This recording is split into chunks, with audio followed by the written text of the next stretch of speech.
Bir qohum da yaxşıdır, yad da yaxşıdır. Amma birinci arxanda durandır ata. Hər acı gününə ağlayar ana, ömür yollarını qurandır ata.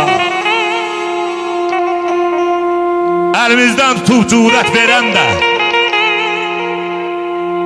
nəsiyyət verən də, qeyrət verən də, Allah bizə elm öyrədib sabat verən də, kitablar içində Qurandır ata. Yaşa şair var ol. Dünya yola salın neçə şahını.